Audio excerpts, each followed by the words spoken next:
What's up guys, welcome back. Today is the day. We're gonna be stuffing this engine into the Squarebody. Now in the last video, we got that cross member and motor mounts all installed, got it locked down. We did the steering box brace. I don't know if you'll be able to see it under there, but we got it installed to shore up the frame right there where that steering box is. Today we're gonna try and stuff this whole thing right in there. So a couple things I need to watch for, like with the instructions for the cross member and the motor mounts, there was no instructions on these brackets that bolt to the block. I don't know if you can see, there's a couple different positions you can put it in. I called them, they said the rear position. They weren't very clear if that meant the rear holes or the bracket needs to be slid to the rear. So I may have to pull these off and adjust them back depending on where the cross member hits back underneath the transmission. And then also these motor mounts, there's a little bit of play in them to where they can be adjusted for the angle. So my plan is to leave these a little bit loose, set this thing in there, get it where I think it needs to be, get that cross member bolted up, and then let these kind of float where they need to sit and then snug those down. So this may be a test run, putting it in. I may have to pull it back out, adjust these, get everything lined up how we need it. But that's the plan for today. Get this thing thrown in, hopefully for good, and start hooking a few things up on this. Now I don't have the wiring harness done or the computer or anything like that yet, so unfortunately we're not gonna be able to fire this thing up, but I wanna get it in, get it off the garage floor, make a little space in here, and keep going on this thing, so let's go.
All right, we got the engine stuffed in there. The engine and transmission are in.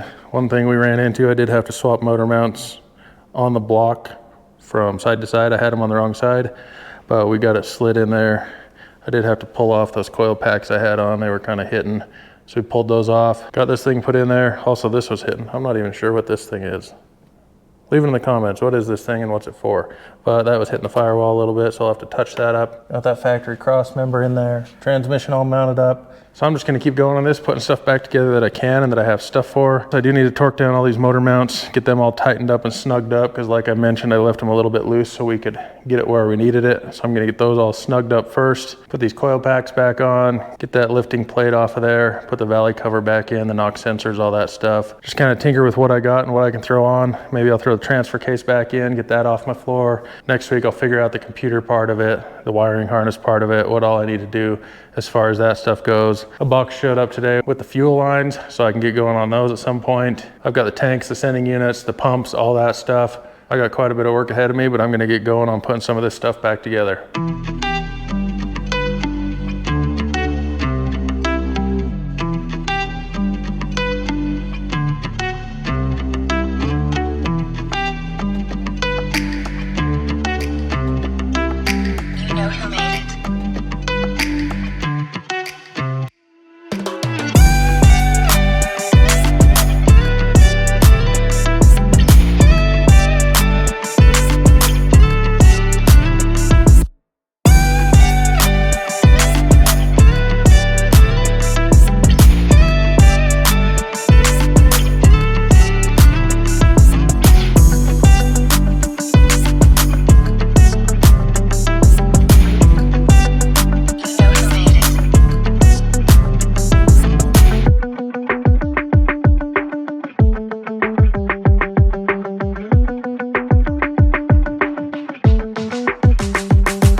All right guys, making progress. As you can see, I got the motor mounts tightened up to the cross member.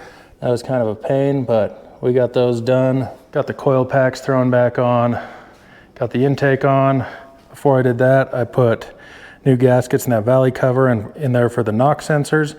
So got those in, got the knock sensors in, a new wiring harness for that, valley cover on. Then we went on with the intake, got it cleaned up, put on. Replaced all the spark plugs. I didn't know the condition of them. I hadn't pulled them yet, so I pulled them out, swapped them out with new AC Delco ones. I bought these plug wires when I tried those Speed Engineering headers that I got that didn't fit. I returned the headers, but I kept the plug wires because I think those will be good for the headers with that angled boot. I'm still working through trying to get another set, figuring out which ones I need. I also had to replace these PCV ventilation hoses, that one, and this one right here on the front because they were all cracked and brittle and broke apart.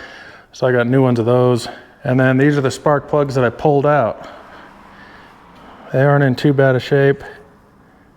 Tips are a little wore down in there, but they don't look too bad. It looks like it was running pretty good, but I just wanted to replace them for peace of mind, make sure everything's good to go.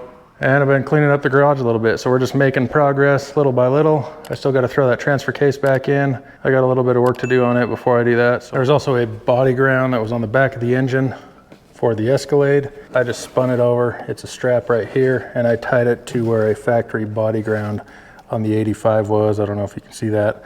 But I got that reattached because grounds are a big deal on these electronically controlled engines. I think I'm gonna get it cleaned up for the night, and tomorrow we'll be back on it and make some more progress. And it's the next day. I'm back out here working on this. I quit filming for a little bit, but I did get the clutch all hooked up, all the new hydraulics in, got it bled. That was kind of a pain. These things don't really like to bleed the best. So what I did was pull off the hydraulic line right here, push the pedal in, held my finger over it, let the pedal out. Did that a few times. It burped a bit. Plug the line back in, started bleeding right away. So the clutch is all bled and everything. I did get some new headers from Speed Engineering. I did send those shorties back. They charged me a 20% restocking fee for some reason, even though I bought new ones again. A lot of the forums say these will fit with my setup with a manual transmission and that slave cylinder. The passenger side will go on, but the driver's side is still hitting. I got one bolt in this, barely holding it on there. And you can see when I lift it up, it's hitting that slave cylinder right there. So I'm gonna pull this back off, trim that little heat shield that's on the slave cylinder a little bit, see if I can get any closer. I may have to dent that one tube in a little bit with a hammer, kind of persuade it a little to get it to fit. That's probably the thing that I've struggled with the most, is trying to find a set of headers that will work with this manual transmission. The only ones that I've actually seen someone put on in a video were the Schoenfield, I believe, headers.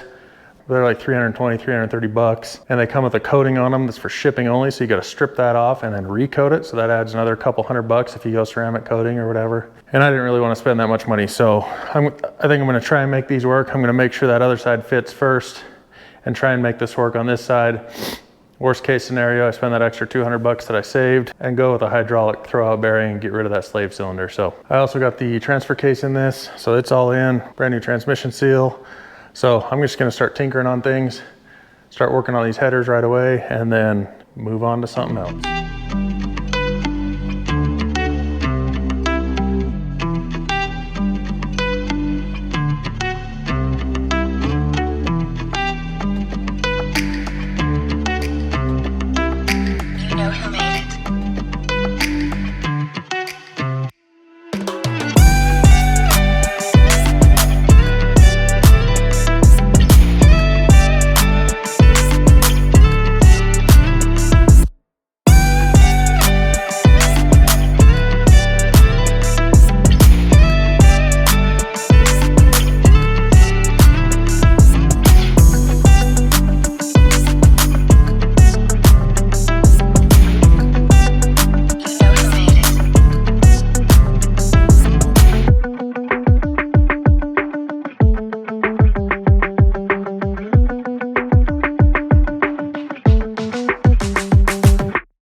All right guys, so here's where we got to. I got that header on. I don't know if you can see through this mess. I got it on, bolted in place. I did have to massage the hell out of that thing. I don't know if you'll be able to see from this angle. I had to beat on that one pipe with a hammer pretty good to get it to fit with that slave cylinder. I also took a grinder to the back side of that slave cylinder and ground it down flat. There was a little nub on the back, but I got it to fit. I'm gonna get some of that header wrap, put around that so it kind of eliminates some of that heat right against that slave cylinder, but I got it on. I am gonna have to pull these back off at some point. I got some of these V-band clamps to weld on the end of there. It's just straight out. So I'm gonna have to pull those off to have the stainless steel V-bands welded on there. I did kind of throw my wiring harness on here, kind of laid it out a little bit just to see how those O2 sensor wires line up down below. If I'm gonna need to lengthen them or shorten them or anything, I think they'll be good. One project at a time. We still got a lot to do. I still got to rework this harness. I'm going to try and use it instead of buying a standalone, try and save a little money. So I'm going to have to go through this and rework it, take out what I don't need. That's going to be probably a video on its own, laying that out and trying to figure that process out. I did send my computer off. It should be back next week. And then I've still got to grab some parts off that Escalade because I have to keep the emission stuff. So I'm going to need the evap solenoid and the plumbing for it. I'm going to try and reuse the O2 sensors. I have to snag those off of there. And I may even try and reuse the cats. I don't know, maybe I'll get new ones. I'll have to see how they look once I pull them off. But that's as far as we're going to get today. So I appreciate you guys watching. Thanks for following along with this build series. I know it's a lot, but I'm having fun doing it. I know my kids are having fun helping me. Thanks for watching. Make sure you subscribe, hit that thumbs up button, and we'll see you guys next time.